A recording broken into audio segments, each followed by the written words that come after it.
আপনাদের খাতা থেকে আমি ঠিক করব কাকে কতটা দুইব।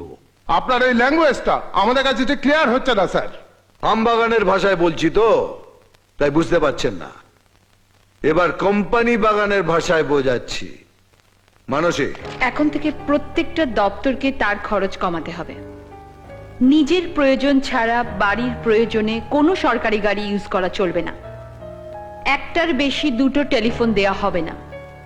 দপ্তরে না থাকলে ঘরের লাইট পাখা বন্ধ রাখতে হবে।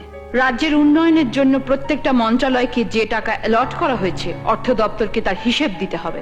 যদি কোনো কাজ না হয় বা বেহিসাবি টাকা খরচ হয় তাহলে সেই দপ্তরের মন্ত্রী এবং আমলাকে নিজের থেকে সেই টাকা অর্থ দপ্তরকে শোধ দিতে হবে। তাহলে তো মন্ত্রিত্ব চালানোই দায় হয়ে উঠবে। আপনি থাকুন, আমরা যাই। বিক্রি হওয়ার জন্য তার মন্ত্রিত্বে আসেনি। যাবার আগে হিসেব চুকিয়ে যাবেন। হিসেব না মেটালে কাবলিওয়ালার মতো পেছনে পড়ে থাকবো। রনে বনে জলে জঙ্গলে যেখানেই গা ঢাকা দিবে আমারে দেখিতে পাইবে। Fatakeshto is everywhere. আর ঠিক খুঁজে বার করব। এতদিন পাবলিকের পয়সায় মন্ত্রীরা বাবুগিরি করেছে, এবার বাবুগিরি করবেন পাবলিক, আর খিদমতগিরি করবে মন্ত্রীরা। এদিক থেকে ওদিক হলে আর ওদিক থেকে এদিক হলে মারবো এখানে।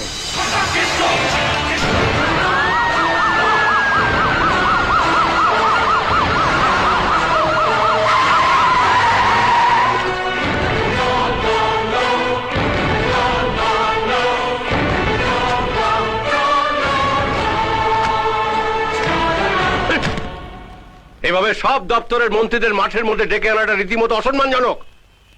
এটা তো দপ্তরে বসেও করা যেত। কি করে?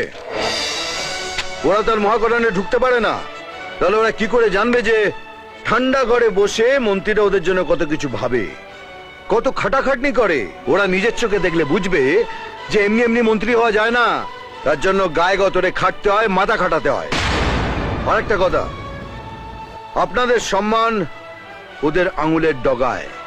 বোতাম টিপলে সম্মান, আর তুলে নিলে মায়ের ভোগে। ফাইলগুলো গাড়িতে তোলো, যেতে যেতে দেখে নেব। আপনি যা যা চেয়েছিলেন সব এ ফাইলে দেওয়া আছে। তাহলে আমাদের আর কোনো দায়িত্ব রইল না। না না, সব দায়িত্ব তো উনি ঘাড়ে নিয়ে নিয়েছেন। হ্যাঁ, এখন কটা দিন ওই হাওয়া খেয়ে বেড়ান। হ্যাঁ হ্যাঁ, ফাইল যদি ঠিকঠাক থাকে তাহলে একটু এদিক ওদিক হাওয়া খেয়ে নিন। আর যদি ঘাপলা থাকে তাহলে এমন দৌড় করাবো যে মাঠে বসারও সময় পাবেন না, ওই লোটাটা হাতেই থেকে যাবে।